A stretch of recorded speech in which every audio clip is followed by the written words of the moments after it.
Okay, the legend brings down that basically the Gula begins on Pesach and ends on Shavuos. Doesn't end on Pesach. The Pesach is the initiates, it's the starting point of the Gula process. And as we learn from the whole thing in Mitzrayim, that you have to understand, appreciate that things first begin in the spiritual realm before they make their way to the physical realm. So even though people felt after Pesach, they're all looking for major events to take place and war to happen, or at least come out of Shvi Pesach that Mashiach is finally here, and it's all been nicely wrapped up in 6-7 days without having to have missed one meal in the course of the whole week and playing with your kids and things like that may be so on a spiritual level that it may have happened. Big things happen. We don't necessarily see what's going on. Pesach is a time that you can be sure that Kadosh Baruch Hu is manipulating, maneuvering things. There's no Pesach that goes unnoticed or unused by Shemayim. And certainly at this time of history, towards the end of history, to be the final generations, probably the final generation itself, that you can be sure that something happened this Pesach that we're just not aware of at this moment in time, but eventually will surface and make its way into the world of action as well. So you just have to be patient and wait. But no, but definitely things are moving in the direction they're supposed to go. It happens to be. Rob, what's your website? 36.org. Yeah. Is it all one word? It's all one word. THIRTYSIX.org. .org. Yeah, .org. Yeah, no numbers there. Mm-hmm. This week happens to be Parshas Tazria-Metzora in Eastern Israel. Chutz La'aretz till Shmini, but I won't catch up for some time. I think the Parshas Chukas Balak in the future, but it is Tazria-Metzora, and if you start off with the Parsha itself, the beginning of the Parsha begins speaking about the mitzvah of bris milah. It talks about if a woman gives birth, and on the 8th day the Shabbat said bris milah, and then from there it goes into the whole discussion about saras, the biblical leprosy that happened not because somebody happened to catch some kind of disease, but it was a spiritual response to a spiritual malady. The person spoke lashon hara. Actually, different ways it could happen. The main thing was lashon hara. So you see from Miriam, I think the Parsha Balasecha. And how to recognize it, the whole process going to the Kohen, as opposed to a doctor. You go to a doctor, regular leprosy, you go to a doctor, but for tzaras you go to a Kohen. The Kohen was the one who analyzed it to determine if it's really tzaras or not, and the procedure for becoming purified. That's all this week's parsha and next week's parsha. This is actually both back to back in Mitzvah. They're both this week's together. And that's really the way it starts up. The question is, first of all, why Bris Milah introduces the whole parsha. Why is that in this particular parsha? And the second of all, what the overall message, how it applies to what's going on historically this time, and the Pesach, the Shavuos period of time, because as we mentioned before, this is one long period of time. The first 7 days of Pesach function as the first day of Yantif, right? Shavuos itself is like last day Yantif, and the sphere in between is like Chol HaMoed, connecting both sides together. So it's like one long period of time that begins with Pesach and ends with Shavuos. And as we said before, the Gula is supposed to begin on Pesach and it ends in Shavuos. So the process can be very, very light. In the beginning, it can be very hard to recognize, but towards the end, by Shavuos time, that's what becomes very, very recognizable as should be the case, because that's Matan Torah, as the time the Torah is given. And that's really what Gula is all about. The whole point of redemption was to go to receive Torah. The gematria of Kemach, which is flour, is Torah. And as the rabbis teach, Ein Kemach in Torah, likewise, Ein Pesach in Torah. There's no Pesach, there's no Shavuos. There's no Shavuos, and there's no Pesach, because without Shavuos, there's nothing to be taken out. Without going out, there can't be Shavuos in the end. You can't have received Torah. It's all one connected idea. But if you look in the mitzvah bris milah itself, first of all, the tzaras we said comes because of lashon hara, derogatory speech. Talking about somebody in a way, it could be true, but it's negative, it's wrong, it pulls the person down. It's a very severe avera, because basically when a person speaks lashon hara about somebody, especially if it's true, then they're acting in the role of God. It's not just that you're speaking badly, but the fact that you're judging the person is something that only Kodesh Baruch Hu can do, because to judge a person, you have to know their past and their present, you have to know their family situation, you have to know all their previous gilgulim, all their yitzaharas, whatever the person might, is part of how the person was put together historically, right? And that's something that somebody can only do if they are in God's position, where they have basically they have a bird's eye view of a person's entire history from all the generations, you have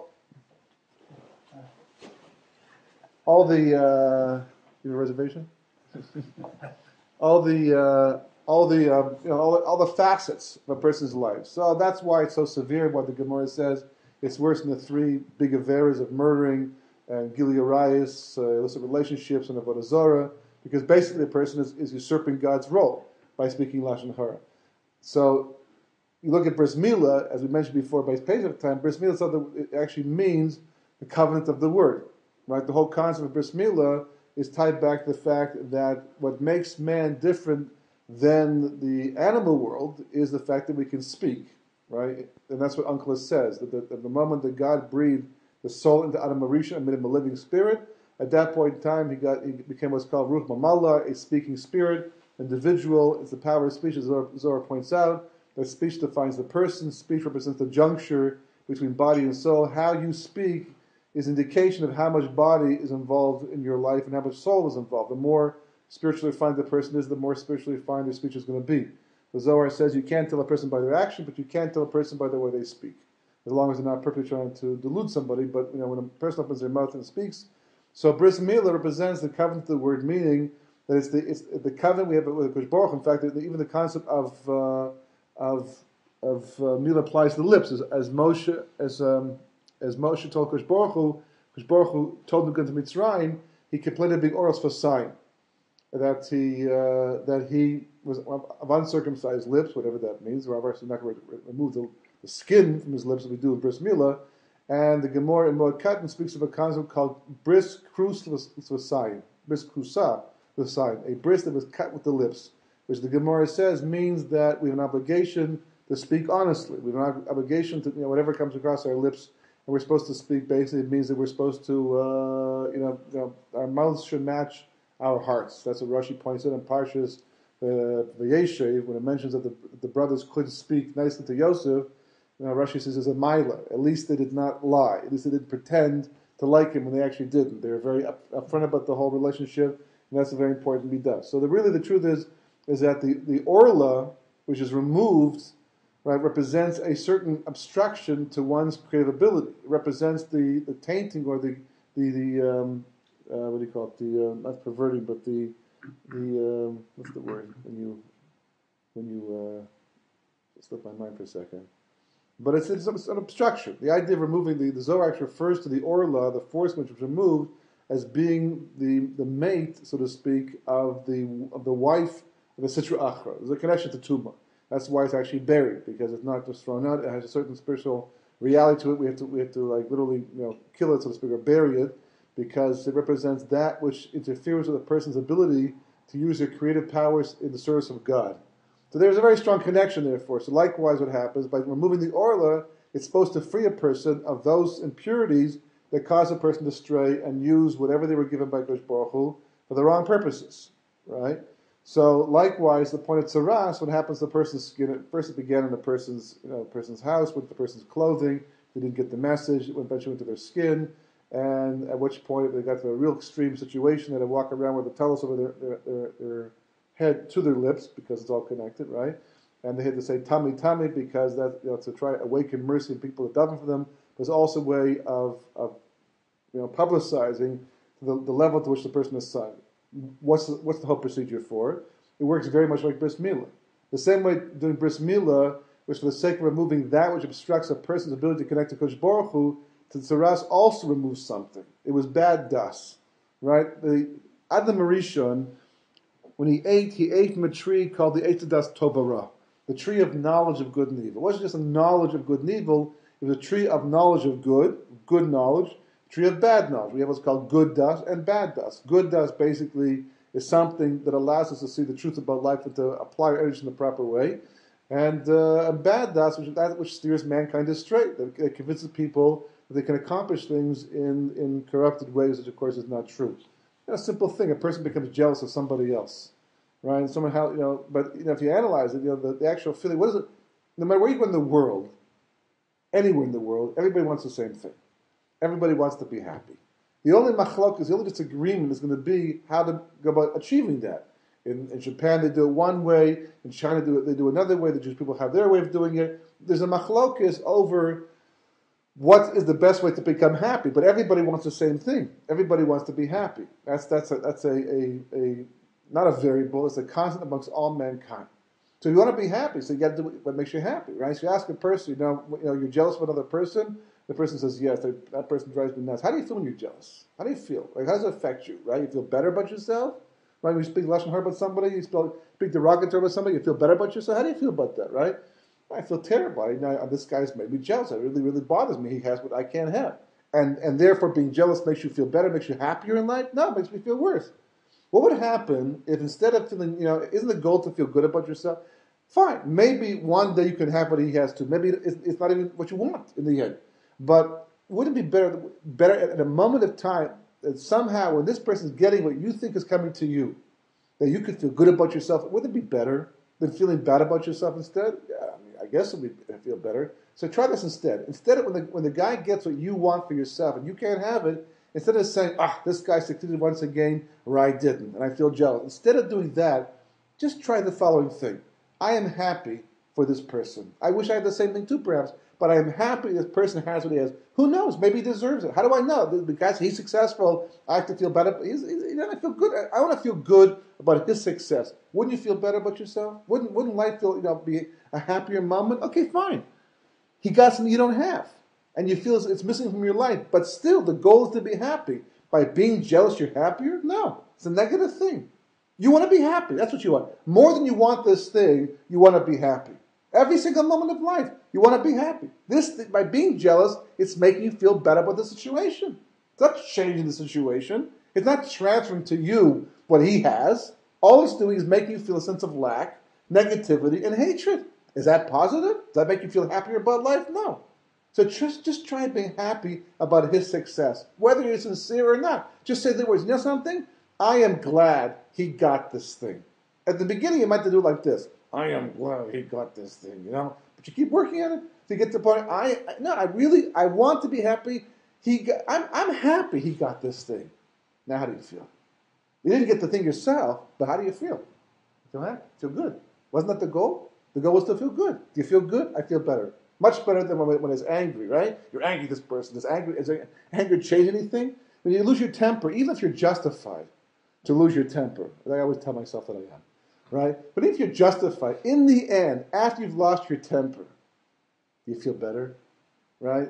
You like to believe you feel better. You like to feel somehow that you let the steam out, which is healthy for you because your heart can't handle it, But wouldn't it be better if somehow you didn't get angry? Because how do you feel in the end? You feel better, you feel bad you yelled at this particular person, you feel bad you lost your... You don't feel better, right, in the end. So wouldn't it be better somehow that you were to convince yourself, I could get angry, but remember how I felt last time I got angry? I felt terrible, right? So rather than this, I'm just going to laugh the whole thing off this time. I feel like getting angry. There's a voice inside saying, lose it, right? But I'm going to just try a whole new, pretend, a whole new trick this time.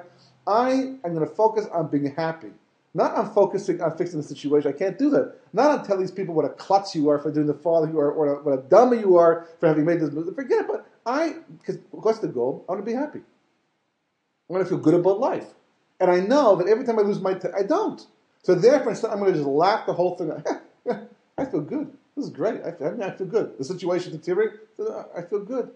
So what's going on over here, right? Somehow we have this bad dust. The bad dust we have inside of us convinces us that we can achieve our goals and become happy through the wrong means. It never works. We're not wired that way, right? To lose our temper, bad midas, to cheat, to steal, whatever we have to do that's not godly to achieve it doesn't work. It's not going to work. You won't feel good about yourself. People will lie to themselves that they're being successful, but what happens? They become criminals. They become sociopaths in the end. Right? They become people who start to oppress more and more and more. They become narcissists. They have to go to extremes to convince themselves that as they walk down that path, you don't get better, you get worse as a result of it. But the guy who realizes this is not going to work. This is not going to work. I'm just not going to end up feeling good about myself. I won't be happy. And you somehow can see that and extract that negative dust and replace it with positive dust, you're way ahead of the game. You're a much happier person. It's not so easy to do. Right? That's why people speak lashon hara all the time. They speak lashon to other people. So today, you can get away with it. You bite your tongue. It's not connected. Not connected. It just happened after I never bite my tongue, but I just happened to speak Lashon Hara, and I bit my tongue, right? Or I ate some bad food. Something to do with my mouth happened. I have to go to the dentist. I have a cavity. That's why I always tell my dentist that all the Lashon Hara I speak all year round gets rectified when he cleans my teeth. The pain that I have to put up with. He doesn't want to be the angel of pain over here, but it's like you make the connection. In those days, you couldn't get around it. Today, you can kind of fake it to some degree. You can lie to yourself. You can fool yourself. In those days, you really couldn't because it was all divinely orchestrated. A person got saras. There was a procedure. You couldn't hide it. You want to hide it. It comes in the clothing. You hide the corner of your house. And, it's not going to happen. Eventually, it will come out. You can't go outside in public. There are halachish because there's a tomb of a tahara. You had to face the music. And therefore, the tzaras was a way to remove the orla, so to speak, from your mouth. That which abstracted you from being able to connect to Kodesh Baruch Hu in a wholly positive way, getting the tzaras on the skin, was another way of basically, doing bris milah on the person, the same way bris milah works to remove that which interferes with a person's connection to Kodesh Baruch Hu. Because ultimately speaking, it all comes down to the skin. As we've mentioned before in the past, when Adam Rishon was first created, the most significant difference between Adam before the Ched and after the Ched was before the Ched, Adam had Kesonos Or, as the Zohar points out, except that the word Or is spelled Aleph Vav Reish, which means light. So Adam's skin was made from light. He was holy. Like when Moshe comes down from Har Sinai, after Kodesh Baruch Hu passes by him, he has his Karnei Hod. The Karnei Hod basically is the Kesonos Or. He's getting back to Adam Rishon before the Chet to a large degree. And people can't look at him.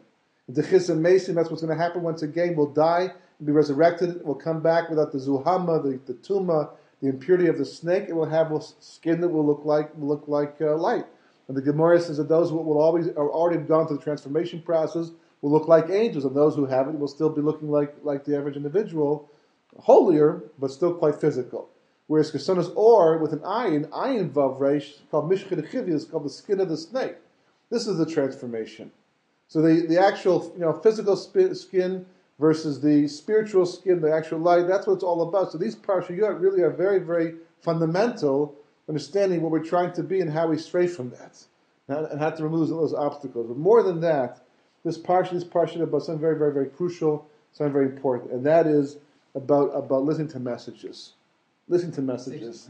So because Baruch Hu talking to us and saying to us basically that we have to make sure that when He's talking to us and He's giving us messages, He's trying to connect with us, we don't ignore those messages. And that's perhaps the most profound thing of all, because when we don't, we always suffer the consequences, meaning that the exhale somehow comes to us in a way that we don't pick up on it. We just spoke about before about the fact that Pesach came and went. People didn't see big changes because we're not sensitive to the big changes taking place.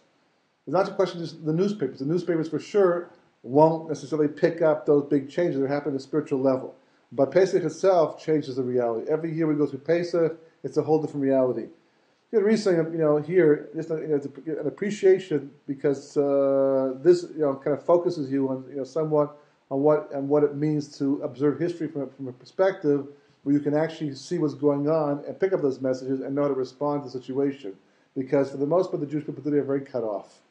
This is from Kolotor, which we spoke about before. This is the Sefer. Quick question. Yeah. I just want to understand. So we're talking about orla of the mila and orla on the mouth. Yeah. Right. And both these orlas are Instructions of positive das. Yeah, positive das, and basically, the das that you need to be able to apply your energies in the service of God. So we're wired divinely to do the proper thing. Yeah, that's what it means to be made in the image of God. All right, so the fact is, orla is what is preventing that from emerging. Yeah, it blocks that. So what's sarah? No, the saras.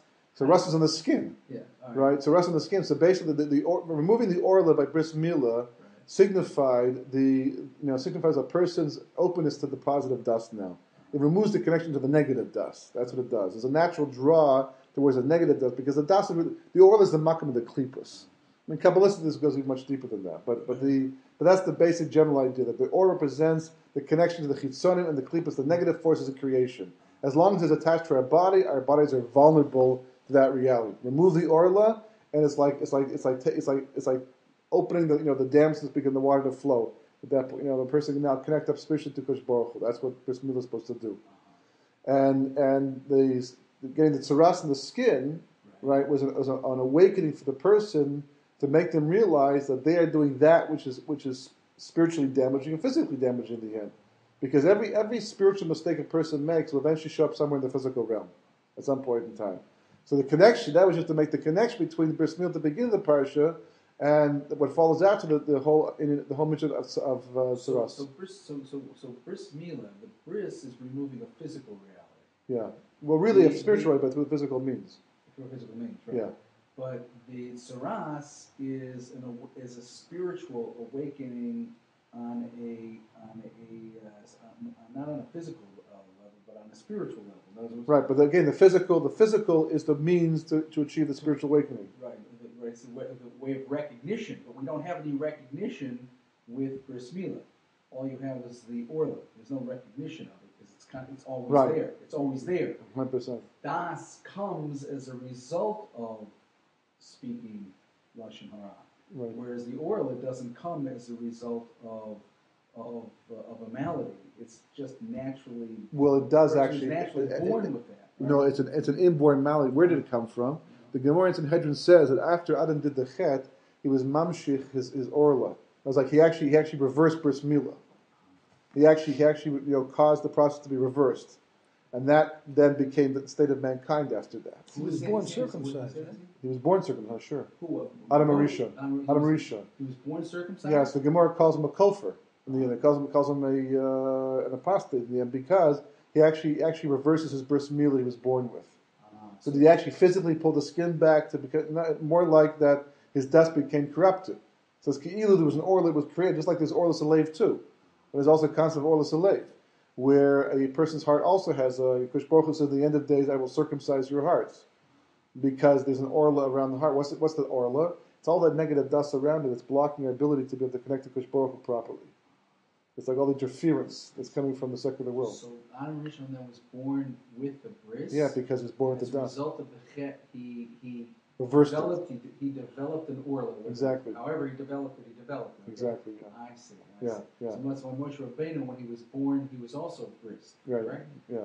Who else was also born bris? Noah. Noah was also.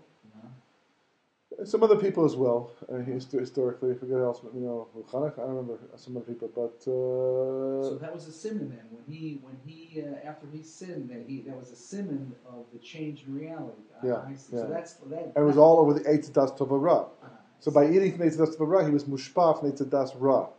Right? Now I see the relationship here. I wasn't seeing the relationship between Das and Orla. Right. But when you tell me now that he was born bris milah, it makes a lot of sense. Right. What is Das is godly knowledge. It's the basis of Torah. Das is the knowledge. Das itself can just be a general term for either good or bad. It's just knowledge itself. But when we talk about Das, like capital D, so to speak, we're talking about Das Elokim, which is the knowledge of Torah that allows you to see reality as a Kosh Baruch Hu portrays it. How can it be bad? Because basically everything in creation has two possibilities. Everything is neutral. It's only good and evil. Really, in the end, it's really all one Das. For example, on a practical level, let's say the knowledge to someone who's just a friend of mine who's involved in creating the wireless technology that most of us take advantage of today. He works for one of the big companies that uses it, produces it. He since has left that profession, moved on to something else. But he was reading an article recently about the impact it's had in terms of negative things, like bad stuff that the internet's being used for. And every time he reads an article, he feels guiltier and guiltier and guiltier and guiltier because am I going to have to pay for all these millions of people and hundreds of million people who basically are being damaged through all of this in the end? So the answer really is not really, because that was never his intention, and it was really neutral. And the same knowledge that's being used in a negative way is also being used in a positive way in hospitals and for knowledge purposes and for universities and even yeshivim and Torah learning, basically. So everything in the world is neutral. Good and evil is only something that can be applied to a choice, to human beings. We determine the good and evil of a situation. If we use something for good, or you use a gun to kill a guilty person, to save the lives of others, That's a positive thing. Use a gun to kill innocent people, right? That's a negative thing. The gun itself is neutral in the end. So das has the capacity to be either positive or negative, meaning that it can be either used for good or it can be used for evil. The same knowledge that we use for positive, Amalek we use for evil in the end. So, but it's referred to as positive das and negative das. Because of the choice. Because of the choice, yeah. There's this tension in this world between limiting people's freedom of choice because they can't handle it, Right. and having free choice. Right. So ultimately speaking, that you can try and do that, but the reality is you're only putting out the small fire. You're not putting out the main fire. The Jewish people were taken out of Mitzrayim to be an Or L'Goyim. Or L'Goyim means that we're here to educate the world on what really counts the most and how best to go about achieving that. And then it's up to the person himself to decide how much he's going to buy into that master plan, and how much he's going to fail himself and fail that master plan. So that's what the world's about. The world's about the possibility of making those mistakes in the end. But if you don't educate people are not aware of how to use this world in the proper way, then basically they'll just find another way. The same way, for example, you try to limit the use of cell phones, and how they're going to work in the friend community. So the people are going to listen. They're going to listen no matter what they do, and if they have regular cell phones. But the people who have a tiny Sahara and they don't use these phones properly, they'll find their way to do it in a more what's the word? That's subterfuge, but surreptitious way where they'll do it in a way that people won't see them doing it. There was a case not too long ago, a year ago actually, at this point in time, where in seminaries it was it's mandatory you only have a kosher phone. Right, so people knew that people had two phones, but it wasn't easy to catch people. And all of a sudden, in the middle of one of the classes, some girl yells out "Mazel Tov." She couldn't control herself. She forgot where she was. She forgot what she was doing, and she happened to be looking at her cell phone, and she got an SMS message. The teacher picked up on this thing and figured, how could she possibly know it was a Mazel Tov anybody with a kosher phone? So she walked over, got the phone. Right, they took the phone to the principal's office, opened up the phone book, found all the other girls basically, and 9 girls got expelled just like that. Right? Why? I mean, there's the seminary girls. Why did this thing happen? There's a whole debate after that whether they should be expelled, not be expelled in the end. But the acre point was being missed over here. That here they're trying to stem the tide of the usage of phones that could be used in the wrong way. Not that they were using it in an illicit way necessarily, but the reality was they went around it. They went around it because the dust is crooked. Right? These girls made a mistake. Even if they don't buy into it in a school that has rules, in a certain place, you're signing up for these rules, and you have to be, you have to be responsible and hold by these things. And somehow there was by trying to simply take away the devices, it didn't work. And those are the ones who were caught. There are all others who are not caught here because the das itself is wrong. You have to give people freedom of choice, real choice. You have to inform them of what's at stake, and to simply make choices for them eventually results in even a more crooked society in the end. Anyhow, the point I just wanted to bring out, just very interesting to see, because where we're holding right now historically, we're talking about reading the signs, reading the message that God gives to us. The reality is that we're in a very, very special unique period of history by all accounts, and most live as if basically this history is just moving on. And as I'm working on this book right now called Running Pshat, just got to a chapter right now, basically dealing with the story of Yonah. Right, the story of Yonah. It's a very important story. We read it on Yom Kippur. Why? According to some, it's a mashal. According to Rizal, for sure, it's a real story. According to history, it's from the Siddur Olam, it's a real story. According to which is brought down in Shar Gilgulim, that it was Yonah who Eliyahu brought back to life. He was the child that had died and brought back to life. Shulamite, son? Mm-hmm. Shulamite. No, that was by Elisha. This is the early one, Trafis. I think the extra lesson. But he was a real child, and according to the Rizal, he was actually Mashiach ben Yosef in his time. But the most important part of the story of Yonah that most people miss is the fact that he was able to sleep in the hold of the ship while the waves are raging, the sea is raging. Just imagine the scene. We're not talking about a big, huge ocean liner that hits an iceberg, and you won't even know it because some compartment got hit way back there, and you're just having dinner at the same time. The ship maybe capsized. And we're talking about one of these wood ships that go up and down. The seasick type of ships, and all of his shipmates are running around trying to save the day because they feel they're going to sink. Huge, massive storm, and Yonah's sleeping in the process the entire time, right? And most people don't even ask the question, like, how is it possible? And not only how is it possible, but even if he was possible to sleep like this, why is it part of the story?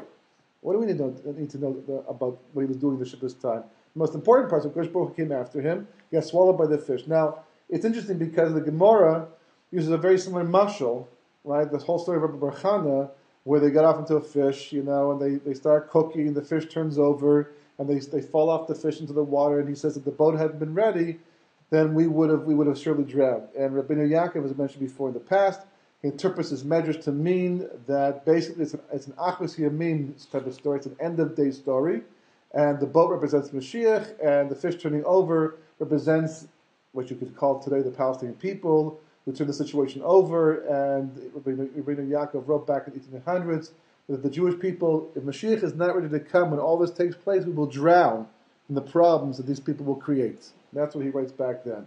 So already you see there's like the fact there's a boat story with the fish and the holding it dead is kind of a messianic story. The fact that the Shar Gilgulim refers to Yonah as being a Mashiach ben Yosef type person, turning the entire thing into kind of a messianic story, and the fact that Gemara says the Jewish people are compared to a Yonah.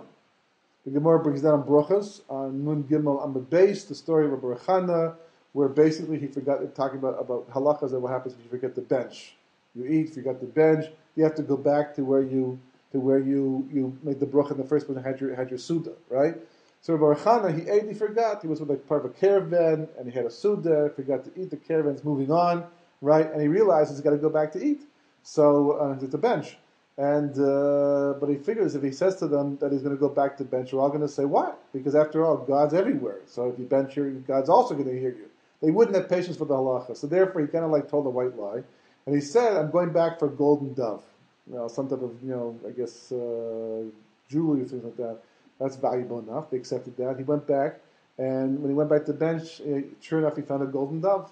Right? Shemaim gave him the reward of actually, because he was so makpid about this halacha, benching in the place that he made the bruch and he ate. So therefore, they rewarded him with a golden dove. The Gemara asked the question, so why is it that, why with the dove? Why the whole thing with the dove? The Gemara says because the Jewish people are compared to a dove, just like the ends of the wings protect the dove from whatever's going around it. Likewise, the mitzvahs protect the Jewish people. So the Gemara establishes a relationship. Elsewhere, the Gemara says because the Yonah is monogamous, and just because a dove apparently, if it loses its spouse, will never mate again with any other spouse after that. And just like the Jewish people will never abandon the Kodesh Baruch Hu, are always one with the Kodesh Baruch Hu. So therefore, the Yonah represents the Jewish people. So all of a sudden, this whole medrash, this whole story of Yonah becomes a parable for the Jewish people, not who's Yamin, right? And there was an amazing thing, and I just saw somebody sent me an article, an email today or yesterday, I think today. What's his name? Ben Stein from CBS like that. Actually, have a computer. But he said that he's warning the Jewish people of another Holocaust. Another Holocaust could come. The Jewish people have to be ready and be prepared to stop this type of a thing taking place. And the amazing thing is, if you talk to the average Jew today who's prepared to vote for Obama in the upcoming election, and what's going on in Israel with Israel, just go around the world and you ask people, it would be as an interview. You just go, take your microphone and your camera and say, do you feel we're holding at the end of days right now? Religious, not religious? You'd be surprised how many people feel, well, maybe yes, maybe no. What about Iran? Is this like an end of days type of event? Right? You've got the Gentile world running around going, apocalypse, it's the end of days, and the World Trade Center was hit, it's like the end of days, and the war of Gog and Magog, and all these things, and the warning the Jewish people. I've got emails from people who've written me and said, why won't the Jews wake up and realize they're in danger? We see what's going on, the anti-Semitism, right? It reminds me of these sailors running around frantically on the ship itself, trying to save the ship and saying, we're going to sink, and they're making all kinds of promises to their gods, right, to save them from this disaster, and they realize one of them is missing. Who is it? It's Yonah, the Jew, down in the hold of the ship, sleeping during a catastrophe, during this raging storm, right, sleeping away as if nothing is wrong. So finally he says, they wake him up and say, come on, get up. You realize what's going on over here. Come on, you can't sleep right now. You gotta talk to your God. Do your part to try and save the day. So you're going to go, yeah, right. That's probably because of me. Right? I'm a prophet. I ran away. You can't even run from God. You can't even hide. You can't run. Right? And he says, it's all because of me. Throw me overboard. You'll see that will solve the problem. right? Why? Why does that have to happen like that? Because basically, whatever's going on in the world, it's the Jewish people. Whatever chaos, financial crises, the whole instability of the entire universe is because of the Jewish people who refuse to wake up and remain asleep in the hold of the ship. The ship representing Mashiach, right? A period, Chevli Mashiach, going through all these simanim, all these signs, so much to indicate they were all, 2,000 years of exile. How's the ship Mashiach? Because as we see Rabbi Rechana, he referred to Rabbi Yaakov interprets that the ship that he says if the ship wasn't ready, we would have drowned when the fish turned over. What's the story? Just remind me of the story. When they were, it says they were sailing a ship. They got to what they thought was an island. Right. They got off. They began to cook and bake and all these things. Okay. The fish woke up. Right, it was a very grassy tree type, fish, I guess, And he woke up, and they all of a sudden began to turn over. And they all got dumped into the water, right? And they quickly ran for swam for the ship. And they were going to get aboard the ship and be saved. That's the medrash. So Rabbeinu Yaakov, because the ship was there, that's why they were saved. exactly. So Rabbeinu Yaakov says that refers to Mashiach. If Mashiach is ready, then that's the ship we'll climb onto, and we'll sail away happily ever after. If the ship is not ready, we're going to drown for the problems that this people will create for us at the end of days. That's what he says. So the ship represents Mashiach, right? So what you hear, the ship will go up and down. Cheli Mashiach, right? And Yonah's sleeping right through it. The ship is Cheli Mashiach. It's like the birth pangs of Mashiach. It's coming. It's happening for over 200 years. It's happened. But certainly at this point, the land, just think about it for a second. The curses have all come true. There's nothing left. Parsha Kisava, Parsha Bechukosai, scary Parshiyot.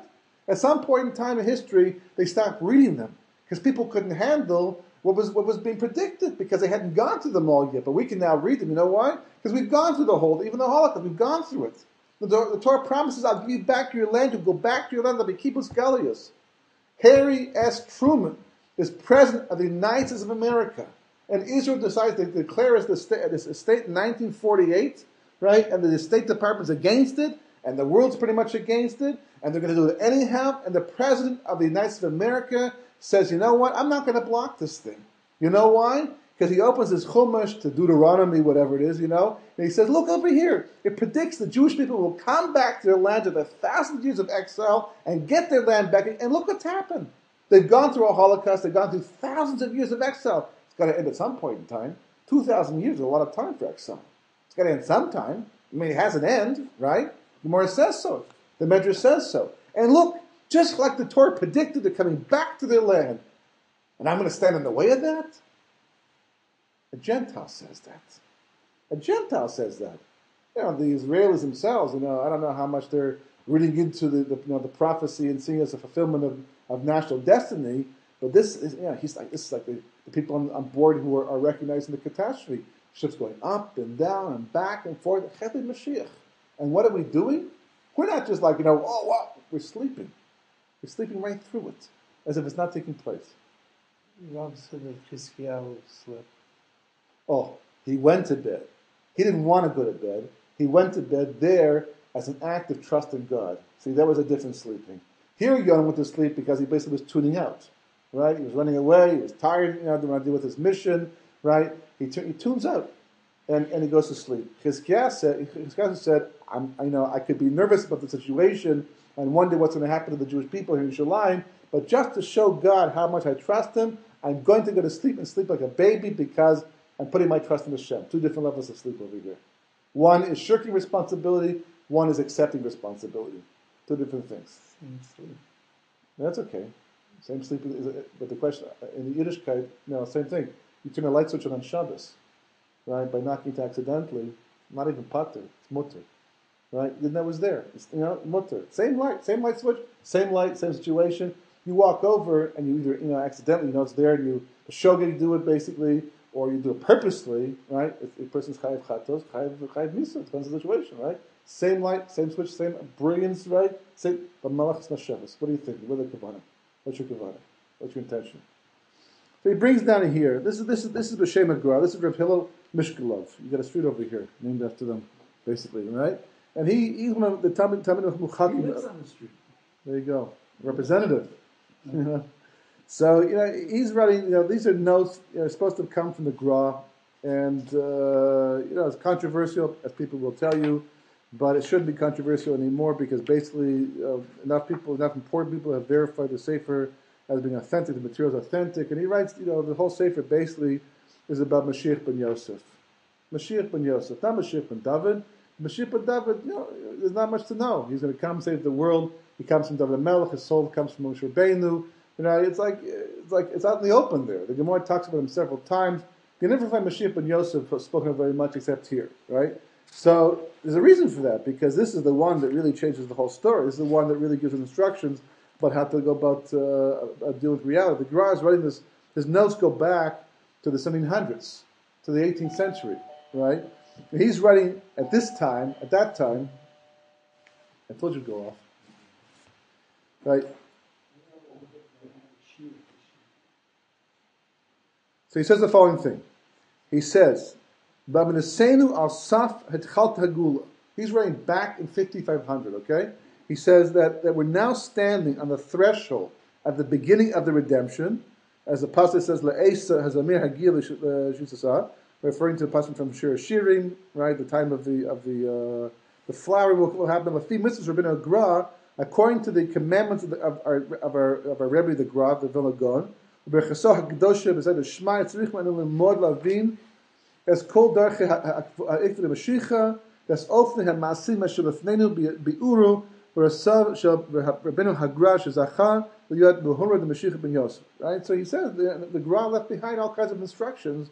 What we have to do. This is like we're holding 5500. The Zohar says the well springs of Chachma are going to open up. It's the beginning of the final stages of Gula. And that's already 300 years ago, 200 years ago, 250 years ago, right? And he says you got to know what to do. You got to know how to read the signs. So he gives all kinds of instructions, all kinds of things. And he mentions over here, right, he goes into reveal the secrets, right, of Mashiach ben Yosef, what's going to happen at the end of days. There's also from the Snusa, right, in his commentary of the Snusa, he wrote extensively about the end of days, what's supposed to happen, what are the matters that have to be dealt with. So he writes over here, Alpi Rabbeinu Hagra, Kol Avodas Kibbutz Galius. The entire avoda of the ingathering of the exiles, Binyan Yerushalayim, the building of Yerushalayim, V'hachavas Yishuv Eretz Yisrael, L'achzeres Hashchina, right, and the increasing of the borders of Eretz Yisrael, right, getting back the land and building it up for the sake of returning the Shechina to the Jewish people. Kol ikari avoda v'kol prateo v'prati prateya nechazim bi'udu v'hispatit kedosh sheb'shichah d'eschalta b'shichah harishon b'shich ben Yosef shu al-koech ha'nisi ha'masiyah v'kol pula nasis b'yisrael l'tata al derech ha'teva. Right? He says all these Indians, all these matters about kibbutz galios, expanding the land and building up the yishuv, and all that's been going on in the last 70 years, basically. He says that's the reality of Mashiach ben Yosef. That's the koech of Mashiach ben Yosef. He says, what is that koyach, basically? He says, that's the undercurrent. That's the miraculous undercurrent responsible for all that's going to be taking place. In other words, you ask a person that the world marvels at how quickly we've been able to develop this country and develop it, right? The world marvels. It's like how do we do it? How do we get to the point where, thank you, how do we get to a point where we were able to accomplish so much in so little time? How are we able to do it at the same time fighting battle after battle against hundreds of millions of enemies that literally, live day and night just to wipe us off the face of the earth? Ruthless, wealthy. How do we do it? You look around today, just look at the country, right? It's as if we're living someplace else altogether. Miracle upon miracle upon miracle, the construction, the building, the housing, to the point, I remember there was a time when the shekel was totally tied to the US dollar. The biggest fear we had was the dollar goes down, we're finished, right? The shekel is attached to it, we'll go down too. And just at exact that moment in time, they separated. The dollar went down, the shekel was stabilized somewhat. He bought tons of US dollars at the same time to keep it to keep it buoyed up to some degree, but still, the economy still functioned. We were much less affected by the financial fallout that was affecting the States and other countries in the world than Eretz Yisrael. The building kept going on. People kept buying. It affected people who, let's say, making aliyah, who still have to deal with US dollars, but for the most part, the economy survived. We're still here. It's still functioning. Miracle after miracle after miracle. The Intifada began. It seemed like it was going to... This Kush Baruch keeps it at bay. We lost Gush Katif. There's a reason for that. But they keep going after more land. They try to protest. But somehow Kush Baruch keeps it all at bay. There's an undercurrent. It's not huge, miraculous like the Makos you saw Mitzrayim. That will come later on, B'ezras Hashem. That's the war of Gog and Magog. But everybody agrees on some level. The 6-day war, all that's taking place. There's an undercurrent, a miraculous undercurrent behind all of that. So he calls that's an aspect of Mashiach ben Yosef.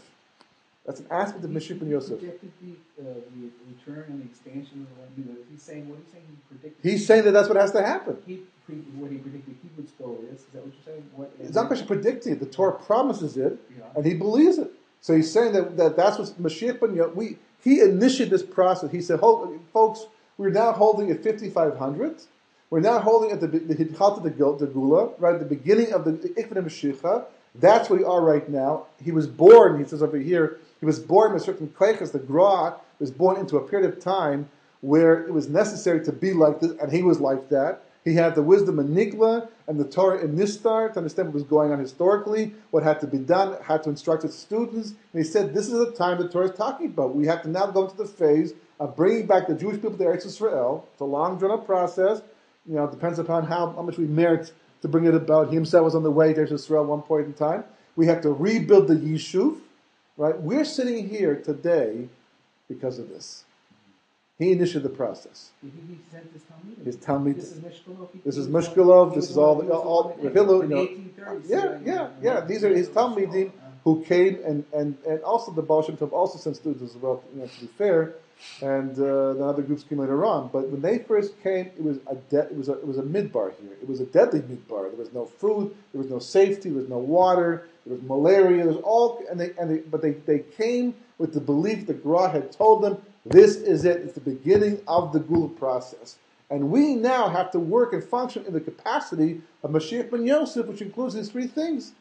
Kibbutz Galios, building up the Yishuv, right? Bini Yerushalayim, and as we'll mention later on, also the Gili of Sod. We'll talk about later on, B'ezras Hashem, perhaps, as to the role that plays in the whole process. The Zohar says very specifically, and it's also to palate because the Zohar says specifically, we don't pay attention. Zohar says that HaKadosh Baruch Hu told the Rashbi, from Nevuah, whatever, that through the Zohar, by learning Zohar, that will bring the Geula mercifully. That's the key to merciful Geula. Now, what does that mean? Does it mean that we start doing what other people do, door-to-door selling the sense of Kabbalah, the Zohar? Basically, people have no idea what's going on. They won't learn it. They'll buy a school and pay $1,000 for it, right? It doesn't mean that at this point in time. We're not zeichet to be on a level where we can simply open the Zohar and understand it, but it means based on the knowledge of the Zohar, the knowledge of Kabbalah, not just the Zohar, the Rizal as well. But that knowledge has to filter down. There's people who understand it, they have to learn it. People who learn it have to allow that knowledge to filter down because we need to understand what's going on historically, what to do, how to respond to it. That's the difference between sleeping during Chedli Mashiach and the hold of the ship and being aware and being awake and understanding what has to be done, and being able to, and being sensitized to the opportunity of the moment. So he said that's what it is. Mashiach ben Yosef, Mashiach ben David, Mashiach bechinas ruach alei. There's two types of Mashiach ben Yosef, two levels basically. But he says over here another remarkable thing is all people binu hagra im lo zachu. If we don't merit, right, to do it the proper way, tetchil is chalta de gula bisrusa dotata. Moshe b'mei koresh, right? So we don't merit to have the Mashiach come in this fantastic way the Gemara describes, where he comes riding on a cloud, because Shemaim brings about Achishana, because we've rectified ourselves in the world below over here, right? Then it's going to happen. It was called through a lower awakening, as we have to be more involved in the actual process, right? The way it happened b'mei koresh as well, where he sanctioned going back. We get the agreement of him to go back and rebuild the Beis Hamikdash, etc., etc. Right, so he says b'mei bet by sheni. The second b'sitra d'smola, right? What's called from the left side. The left side is gvura, it's din, it's more practical as opposed to the chesed side, which is more shemayim like. Kind of minus a din. Smol tachas leroshi, because Shir Shirim is just loaded with psukim that allude to the end of days and the gula process. So he's quoting pasuk that says, we actually saw it in Pesach and Yom Tov. We read the Shir Shirim this year. Right, and the pasuk was there towards the end that his left hand is under my head. Right, the left always refers to talking about from the side of din. Right, Shnamar al Mashiach ben Yosef. That pasuk in Shir Shirim is talking about Mashiach ben Yosef. Actually, have over here in chapter 2, verse Vav 6. Right, So what does it mean? It has to happen through the lower world, basically. It has to be with the approval of the kings of the nations, right? So in other words, if we're not zoicha to bring the geula from the side of the right, which is from Shemayim, and totally miraculously, with the Mashiach coming and riding on a cloud, and everything basically is mesudar and proper the way it's supposed to be ideally, it's going to happen with Mashiach coming on the donkey, the back of a donkey, which may mean Yishmael in the end, and through our efforts. And he says, part of that is going to be when it basically amounts to the UN approval of the state of Israel in 1948. Because he says over here, has Marishion Malchi Umas. Has to come with the permission of the Umas. The nations of the world are going to have to vote that we could go back to the land and have the land. He's writing this back in the 1800s. What are the two methods of either everything happens in a very, supernatural way. Yeah. You don't have to get, like the nations of the world, they're not going to interfere with the process. The Jewish people will do tshuva. The world will become, like messianic on its own, so to speak. And all it's like putting on a glove that fits well. You just walk into the gula process, and everything just falls into place. That's Achishena. That's Achishena. That's what people. When we ourselves do tshuva. And exactly. We prepare the world we're acting as an or lagoyim. We're zoichet to the proper type of gula, right? But if we don't do that way, it has to happen in a very tevedik way, right? It says part of that tevedik way is the fact that the nations of the world have to permit the Jewish people to go back to the land. That's a remarkable. He's writing this back he's giving it over in the 1700s. His students are passing it on since the 1800s until today. And he's saying that part of the process of the final gul process is that if we're not zoich, we'll have to have the approval of the nations of the world. It was a singular moment in time. It wouldn't happen today. If the UN were to vote today, if we had to vote today instead of Israel, it wouldn't happen. It wouldn't happen, b'chlal not. It wouldn't have happened in 1942. It wouldn't have happened in 1935. It wouldn't have happened, it was only one moment in time when it happened in recent history, and that was in 1947 when they voted, basically, 47 or 47, I think, when they voted, right? And even with the most amazing thing is, even with the Holocaust, nations were prepared to vote against it. The State Department was adamantly against it. To this very day, the Department regrets the creation of the State of Israel. The whole is the biggest obstruction to peace in the world today. It was a mistake from the beginning, as a mistake as today. That's the way they've never changed their way of thinking. People don't realize that. They don't realize that we don't have all that was a friend of ours back in the States, right? And here he's saying, you know what it takes to get the nations of the world to vote that the Jewish people should be able to have their land back? Look at a miracle that is. I mean, if back at this time and you looked at this and you said, well, that's never going to happen. How's that going to ever happen? And a Holocaust takes place, and in spite of the Holocaust, and the ashes are still smoldering, the Holocaust, people are still voting against the State of Israel. And yet somehow it gets pushed through. Somehow it makes it through. Somehow legally, from the world's perspective, you can't get any more than this. They actually vote to allow it to happen. And Pasha don't understand it. You see this, you understand this. How can you possibly complain? How can you possibly claim that's been going for the last 7 years is not part of the Torah? It's not part of Hashgacha. The Gra is telling you that is a siman muvhak. It's a clear siman. Before we get to all the other simanim, before and after, and there's so many. But here we say right now that's what's going to happen. We weren't Soicha. We weren't Soicha Tachishena, that's for sure. We're far away from that, and probably will never get to the point where that's the possibility. It's going to be so negative. The Gra himself said that, and the Rizal himself said that basically. But he's saying this is a hinge pin. It's like in that entire process, like this has got to happen. Who could possibly imagine? And it happened. It happened. A moment in time, divinely created, right? And it happened. Today they're going back and complaining against it, trying to reverse something that doesn't make a difference. It was done. So the Gra saw that it couldn't happen through Akishan? He saw that it couldn't happen that way? He said it wasn't going to happen. It just wasn't going to happen. Basically, there's just not enough of a koyach in the Jewish people, or hashgachic reasons it's not going to happen. He says it's going to happen with their war of Gog and Magog. But he does say that can be mitigated. The extent to which the war of Gog and Magog could take place, he says over here, for example, that the fact that the Mashiach ben Yosef has to die in battle, not absolute. He says, he brings in the famous mashal, where there's a gezerah, like a king makes, like, his son does something he shouldn't do, and he becomes chayiv misa. The king has charat after. He doesn't want to kill his son anymore because he's a son. But the king's decree is the king's decree. So originally the son was supposed to be stoned to death. One big huge stone kills him, right? So the king says, "I'll tell you what. Take that stone, break it into pebbles, pebble him. Just keep pebbling with these little stones. He'll survive that. He'll get a bunch of bruises, but that he can survive." So he says, and Ramchal also concurs as well. It's possible to mitigate the impact of the decree of Armilius against Mashiach ben Yosef by what we ourselves do in advance of the process. But the main thing over here is a sin, and there's so many others. So what should we do? So you're saying that's like this parsha. You're saying it's not absolute that Mashiach ben Yosef is to be killed in battle? Yes, not absolute. It's not to die in battle. That's what the Gra says. That's what Ramchal says, and it seems to be exactly what historically could be the case. It's a little as to who he actually is. It's another story. But the point is that just wanted to focus on one point based on this week's parsha.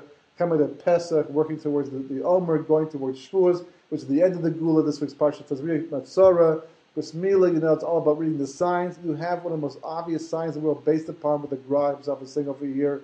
It's like, and what? So how can we sleep? You have to wake up. You gotta wake up.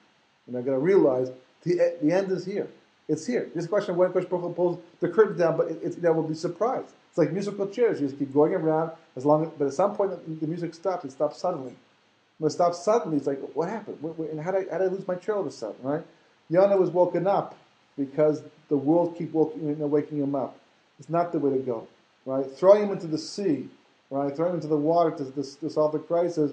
It's like basically saying it. The Jewish people are not going to be the initiators. They're going to be the scapegoat. They're going to be the ones that the world will throw to the lion, so to speak, throw to the water. And that's what's going on. It's exactly what's going on. It's a commotion. It's a huge commotion. The Arab world is making a huge commotion that the Western world wasn't even paying attention to at one point in time. It's storming. And the world's looking around. How do we stop this storm? Well, let's take Jewish people and we'll just dump them in the water. Right? Throw them to the wolves. Throw them to the lions. That'll calm things down. Well, not really. It's not going to. But until the world realizes that, the cost can be tremendous.